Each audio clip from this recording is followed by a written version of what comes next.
역대상 11장 15절부터 19절 말씀입니다. 이제 다윗의 용사들이 운물무를 떠오는 그런 내용으로 되어 있습니다. 첫 번째는 두 번째 3인의 용사를 소개합니다. 역대상 11장 15절 30 우두머리 중 세 사람이 바위로 내려가서 아둘람 굴 다윗에게 이를 때에 블레셋 군대가 르바임 골짜기에 진쳤더라. 그래서 이 30 우두머리 중 세 사람, 그것은 이제 다윗의 3인의 용사죠. 그 삼총사죠. 근데 이제 첫 번째 다윗의 삼총사가 있었고 두 번째 삼총사, 두 번째 3인의 용사입니다. 이 사람들의 이름은 이제 아비세, 분하야 이렇게 나오고 한 명은 이름이 안 나왔어요. 행적도 기록되지 않았습니다. 어쨌든 이름이 없는 그래서 세 명의 용사가 또 있었습니다. 근데 이 사람들은 굉장히 충성스러운 사람이에요. 그러니까 앞절에 나오는 역대상 11장 15절 전에 나오는 그 3인의 용사가 있죠. 그 용사들 처럼 아주 충성스러운 사람이었는데 능력 면에서는 조금 약간 부족하다 이렇게 평가를 하고 있어요. 자, 근데 두 번째로 이제 다윗이 운물무를 먹고 싶다 이런 혼잣말을 한 것을 기록합니다. 역대상 이 11장 16절부터 18절 그때에 다윗은 산성에 있고 블레셋 사람들의 진영은 베들레헴에 있는지라 다윗이 갈망하여 이르되 베들레헴 성문 곁 운물무를 누가 내게 마시게 할꼬 하며 이 세 사람이 블레셋 사람들의 군대를 돌파하고 지나가서 베들레헴 성문 곁 운물무를 길어 가지고 다윗에게로 왔으나 이렇게 돼 있죠. 그래서 다윗이 이제 그 블레셋과 전쟁을 오랫동안 하죠. 그래서 사울 왕국 때도 거의 뭐 40년을 블레셋과 전쟁을 했고 또 다윗 때도 전쟁을 하는데 이제 한 번은 블레셋 군대가 베들레헴에 진을 치고 있을 때였어요. 그 베들레헴은 이 다윗의 고향이죠.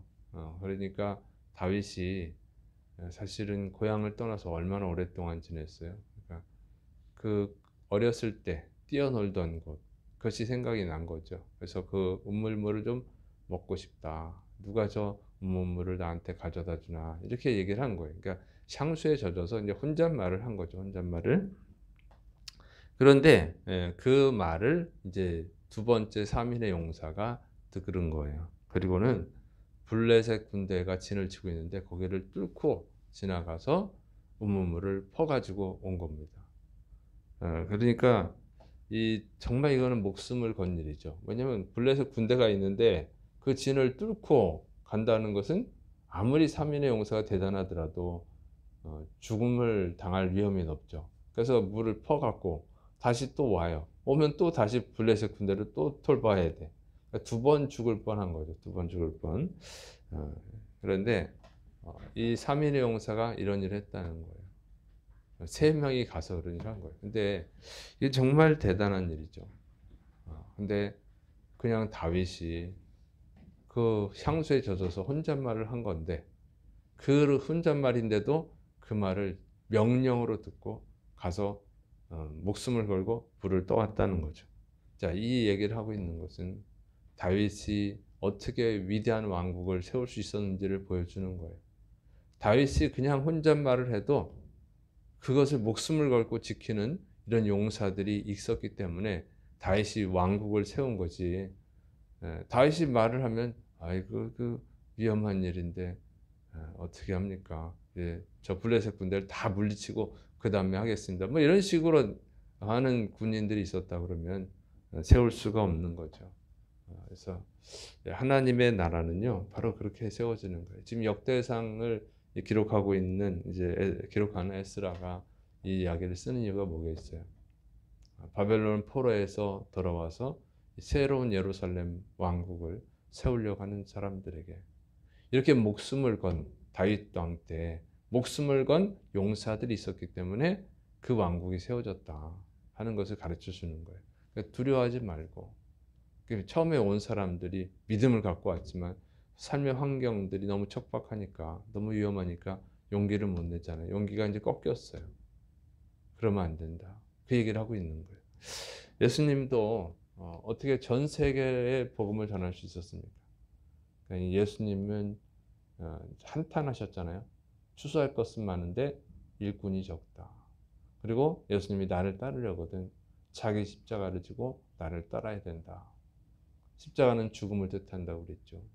목숨을 거는 사람들이 있었기 때문에 예수님의 말씀을 듣고 목숨을 건 사람들이 있었기 때문에 복음이 전 세계에 퍼진 줄을 믿으시기 바랍니다. 그래서 예수님의 제자들이 다 순교했어요. 사도 바울 순교했어요. 목숨을 거는 사람들. 다윗 왕국도 목숨을 건 사람들이 있었기 때문에 세워졌고 예수님의 왕국도 목숨을 건 사람들이 있었기 때문에 전 세계에 퍼지게 된 줄을 믿으시기 바랍니다.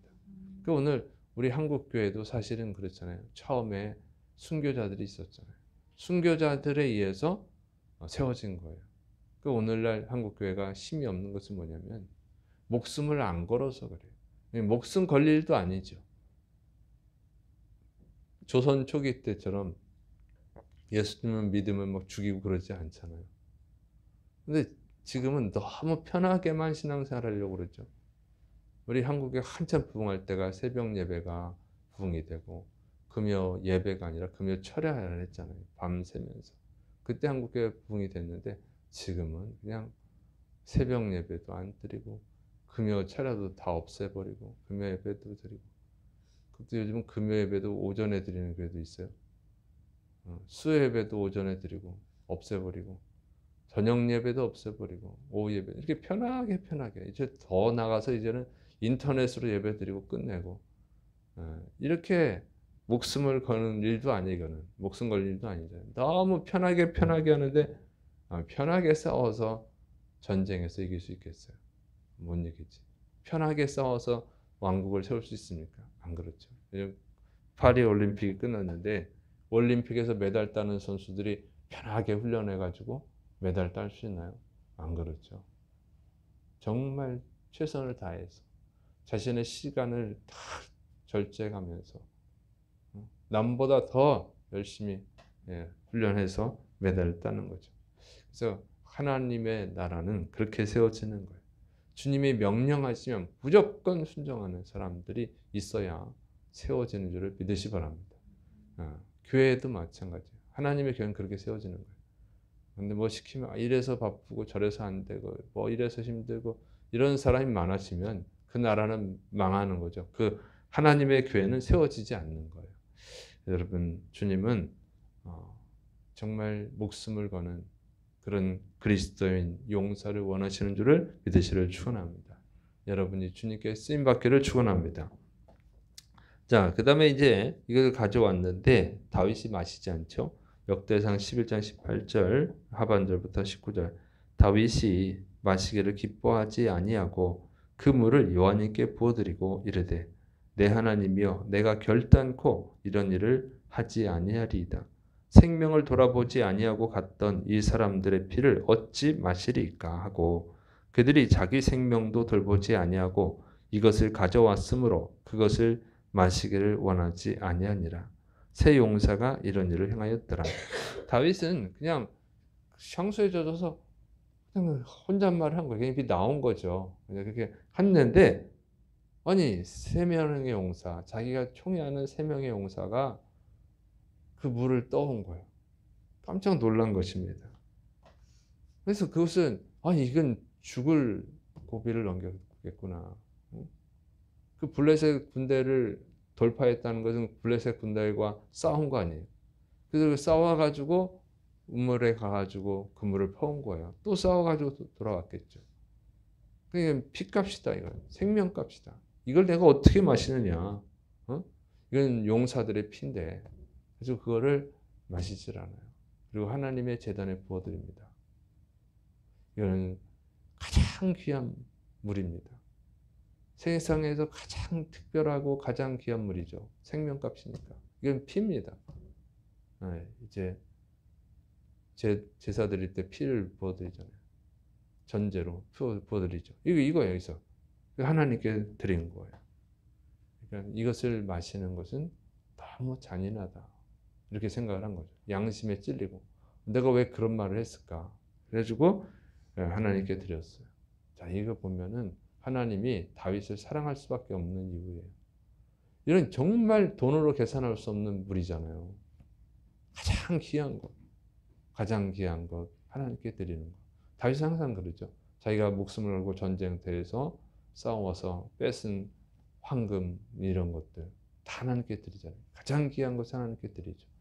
사람 같으면 아무리 믿음이 좋아도 아유 하나님께 드려야지 또 한 입 맛이라도 보자 이럴 텐데 저 사람들이 정말 목숨 걸고 왔는데 귀한 건데 그냥 내가 그렇게 먹고 싶은 건데 그냥 한 입이라도 그냥 한 입 마시고 나머지는 하나님께 드려야지 이럴 사람들이 많죠.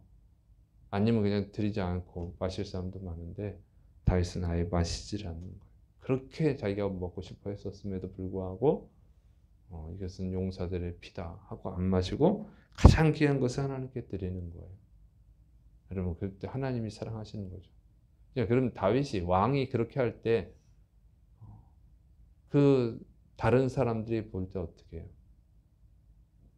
감동도 받겠지만 다윗에 대한 감동도 받겠지만 진짜 하나님이 살아계시는구나. 그리고 하나님을 최고로 섬겨야 되는구나 하는 것을 배우게 되는 거죠. 하나님은 저렇게 섬겨야 되는구나. 하나님은 최고의 것을 드려야 되는구나. 이렇게 배우게 되는 거예요. 그래서 믿음이 좋아지는 거죠. 그래서 부모가 하나님을 최고로 떠받들면 나중에 어떻게 자식이 철이 없을 때는 왜 저러나 그래도 나중에 이제 철이 들면서 그래서 그랬구나. 그러면서 하나님을 잘 섬기는 자식들이 되죠. 하나님께 돌아오는 경우가 많잖아요.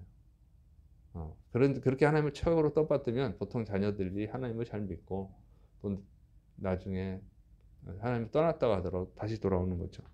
그래서 이스라엘 왕국이 다윗 왕국이 하나님을 잘 믿는 백성들이 나온 것은 바로 누구예요? 그 다윗이 그렇게 했기 때문에 그래요. 왕부터 하나님을 존경하는데 존중하고 최고로 떠받드는데 백성들이 하나님 믿게 되죠. 그래서 미국의 대통령의 믿음이 좋은 대통령이 되면 미국 사람들의 기독교인들이 늘어나고 미국 대통령에 믿음이 없는 사람이 대통령이 되면 믿음이 다 떨어진다는 거죠. 그러니까 통계적으로 나왔잖아요. 자, 근데 이 이야기를 쓰고 있는 이유가 있어요. 이제 예루살렘을 다시 재건하려고 하는 지도자들에게 모범이 돼야 된다. 그 얘기를 하고 있는 거예요. 이게 바벨론에서 돌아온 사람들이 처음엔 좋았는데 자꾸 이게 흐트러지거든요. 그래서 느헤미야가 다시 하잖아요. 느헤미야가. 그래서 흐트러졌기 때문에 지도자들아 백성들이 고생하는데 하나님의 왕국을 세우겠다고 고생하는데 그를 약탈하고 착취하면 안 된다. 백성들의 것을 귀하게 여겨야 된다. 이걸 가르쳐 주는 것이죠. 그래서 우리는 정말 모범이 되는 자들이 될 줄을 믿으시기 바랍니다. 부모들은 자녀들에게 모범된 신앙생활을 보여야 돼요. 그럴 때 그 자녀들이 믿음으로 바로 서고 또 하나님도 그것을 기뻐하십니다. 그걸 기뻐하는 거지. 부모가 그걸 귀하게 여기지 않으면 하나님을 귀하게 여기지 않으면 자녀가 어떻게 믿음이 바로 서겠어요. 그래서 여러분은 또 모범이 되시기를 축원합니다. 기도하겠습니다. 사랑이 많으신 하나님 아버지, 다윗 왕국은 그냥 세워진 것이 아닙니다. 목숨을 거는 충성된 자들이 있었습니다. 또 다윗이 모범이 되었습니다. 하나님 우리에게 이런 믿음의 용사들이 되게 하여 주옵소서. 하나님은 오늘도 추수할 일꾼을 찾고 있습니다. 주님을 기쁘게 드리는 주의 백성들, 하나님의 용사들이 되게 하여 주옵소서. 주께서 역사하심을 믿고 예수님의 이름으로 감사하며 기도드립니다. 아멘.